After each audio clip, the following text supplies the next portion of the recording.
Hi, welcome to the Divine Insight Show. Thank you so much for tuning in wherever and whenever you're doing so. It is the last day of January, last day of December 2019. I am so excited to be with you here today, and happy holidays to you and your family and loved ones, however you celebrate it or not. I wish you well. And this is the time of year when we often think about the things that we want to change in our lives, the things that we want to create in our lives.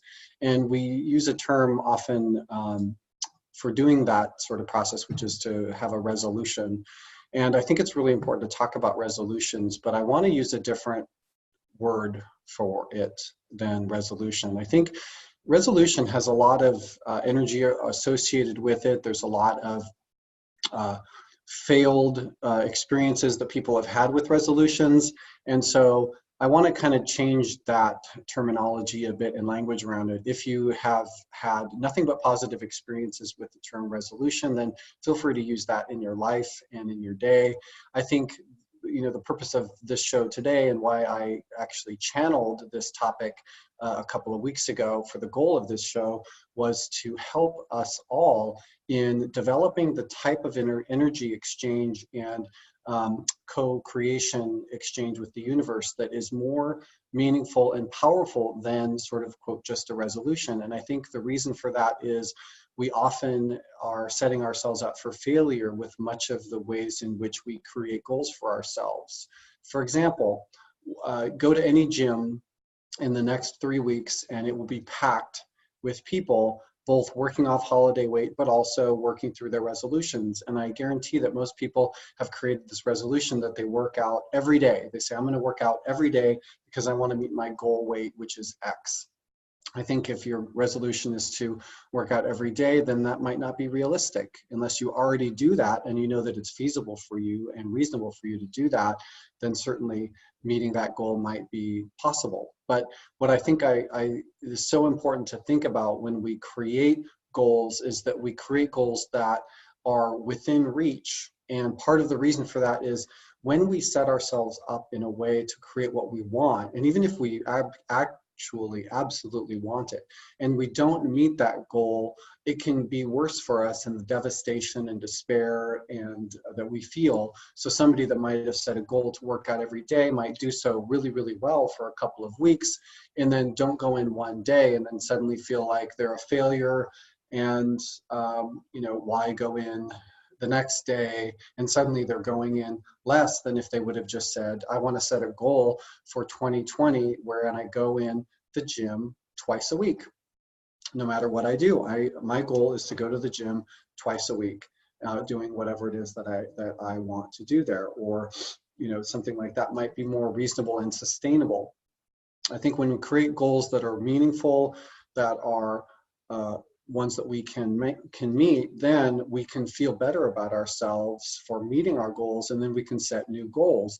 So if maybe by the end of the year you want to feel like you can go to the gym 3 to 5 times a week or 5 to 7 times a week, maybe setting up a goal for January that you go twice a week would be sustainable. And then you can say, well, January I want to go to the gym twice a week, February I want to go to the gym 3 times a week.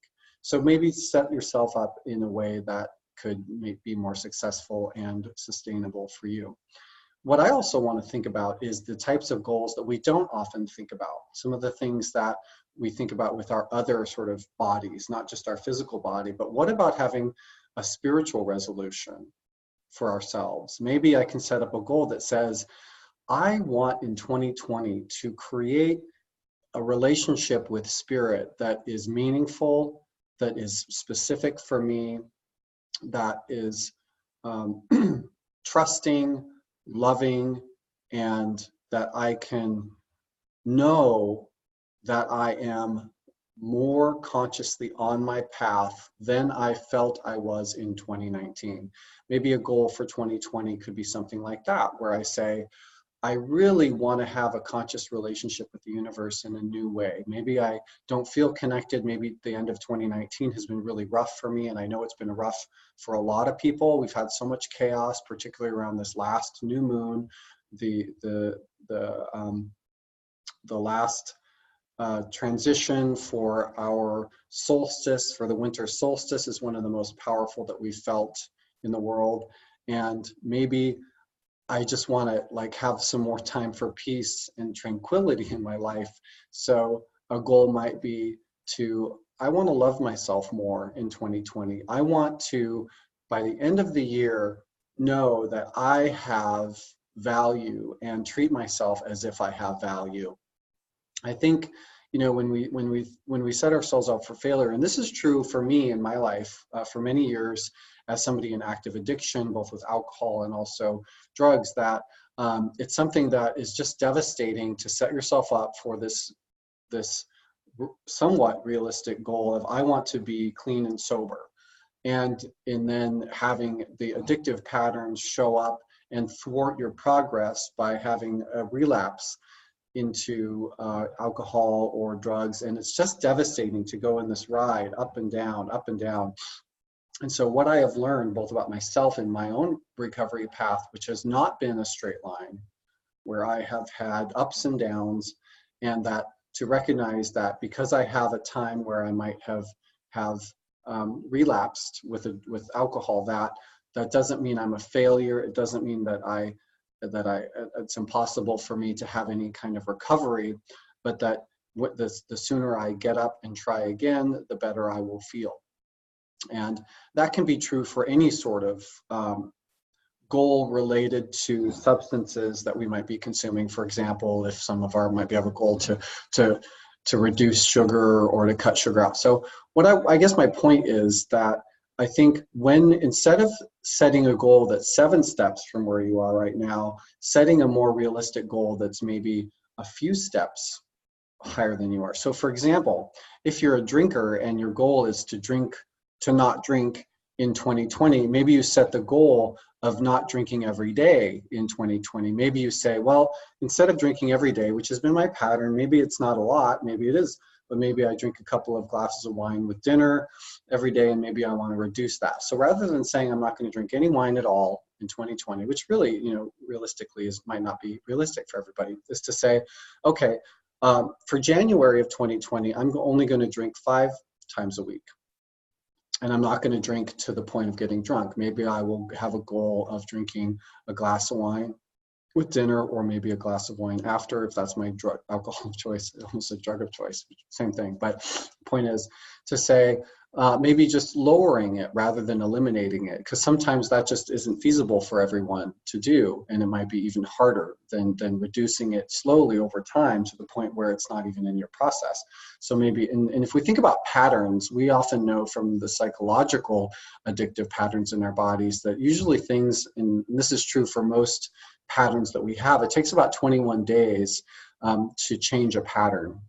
So, and it can be very uncomfortable at the onset of that change, that shift that we do.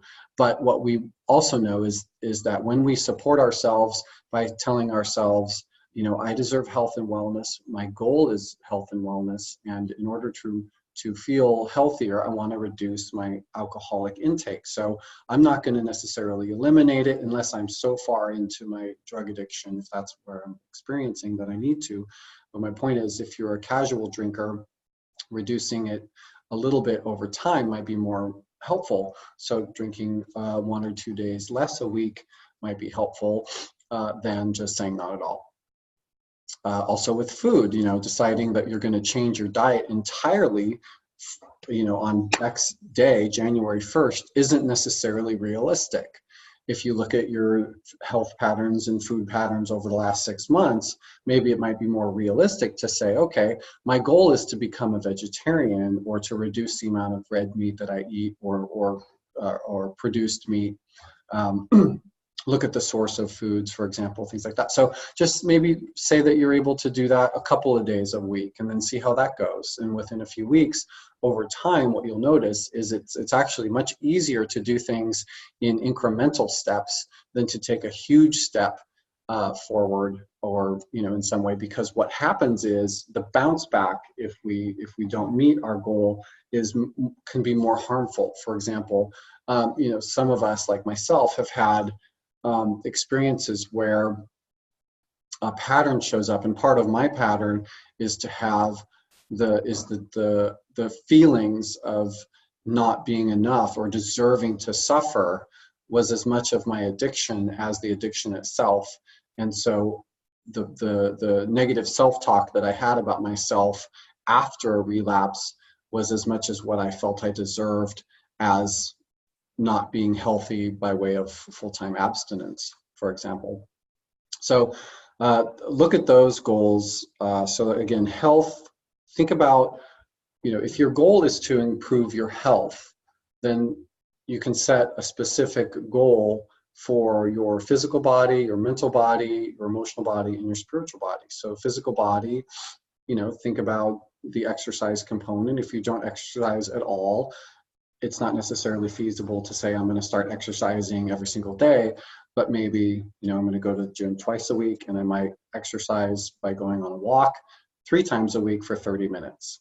Walking is an extremely effective exercise and extremely helpful. It might not seem so glamorous as doing a spin class or taking a Roomba class. Is that even the right thing, Roomba? I feel like that's the vacuum cleaner. Anyway, taking a class in a gym, but think about what's realistic for you and where you are, Mental health, maybe your goal might be to love yourself more so that you feel that you have more support, creativity, and love in your life, so that we don't necessarily focus on getting it from a relationship. Like maybe some people put down a resolution, I'm gonna have a boyfriend, or I'm gonna have a girlfriend, I'm gonna get married. Maybe your goal, if you're single, is to say, I'm gonna be open to a new relationship in my life, and I'm gonna start with the one that I have with myself, and think about ways that I can improve my relationship with myself a couple of times a week.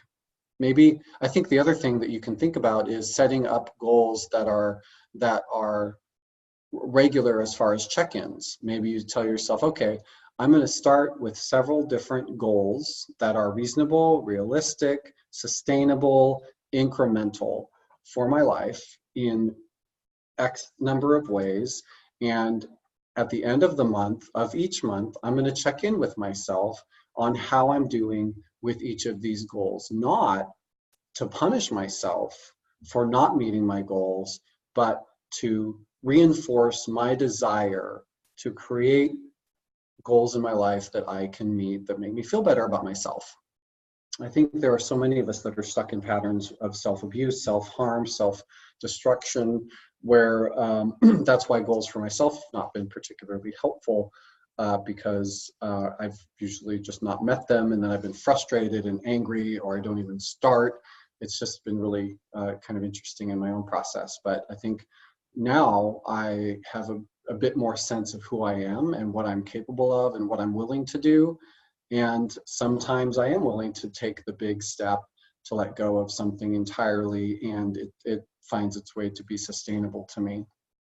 And in those circumstances, I don't get the negative self-destructive pattern that shows up. But often, because I have been self-destructive in my life, I've often unintentionally or unconsciously sabotaged myself, because I've had that pattern show up in my life quite a bit. So the idea that we're going to reinforce with this goal setting exercise that we're doing is to be mindful, to be conscious, to be loving, to be thoughtful, realistic, and again, sustainable.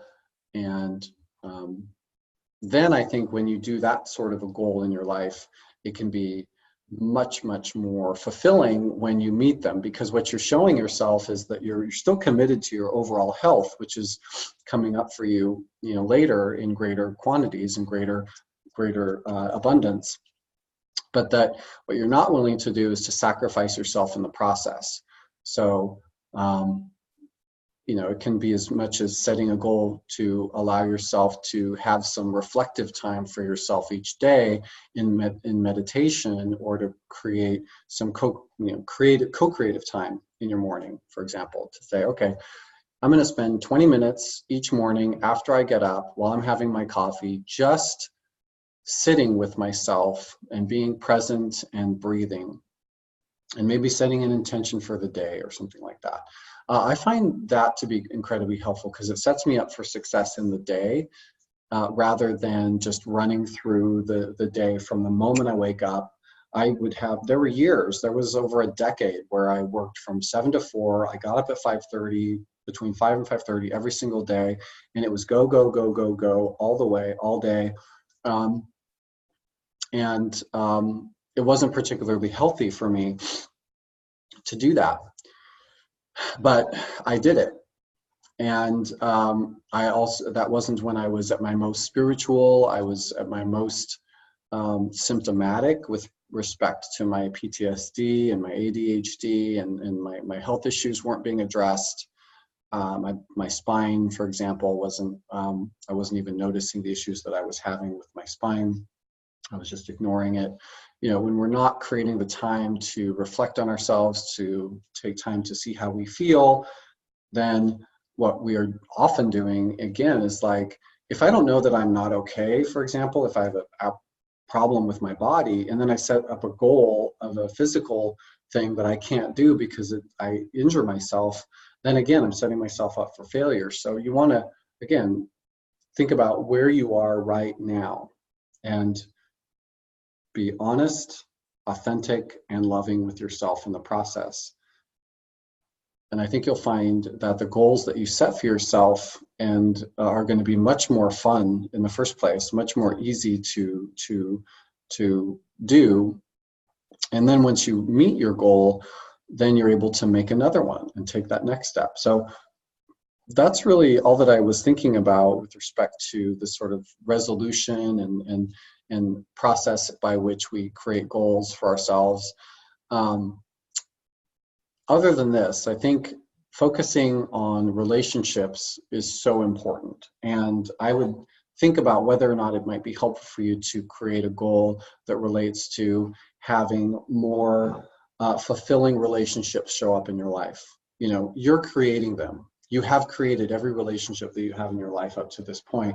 So if you want to change what you're seeing in your day, then it's important to set a goal around your relationships that's in a positive light, that sets yourself up for success, that has a strong vibrational component to it, that relates strongly with your self-love of yourself and your desire to co-create that more nurturing, supportive, loving relationship in your life.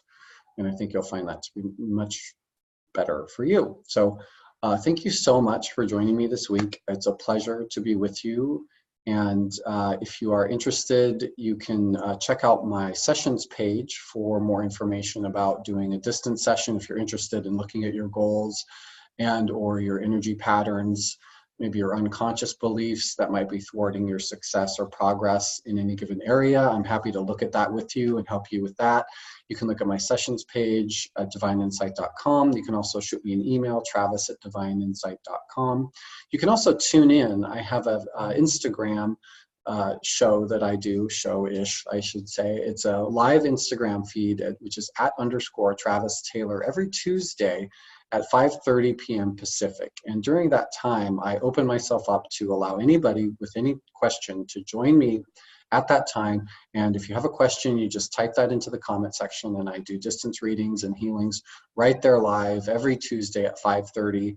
And I look forward to seeing you on Tuesdays if you're interested in joining me. You can also check out the audio file of the radio page, or my show page, excuse me. And at the bottom, you'll see archives of other shows. And also at the events page, I have some upcoming events coming up. I have a Tuesday meditation that I do that you can join me at 6 p.m. And the links are all in my Instagram bio. So if you go to @_Travis Taylor, and under the bio, you'll see a link there to Linktree, and you'll have information about upcoming events. You get tickets to my yoga classes here in Hollywood. You can join me at my meditations wherever you are, and I have some upcoming events in Southern California. So thank you so much for joining me this week. I hope you have a wonderful new year and safe and pleasant day.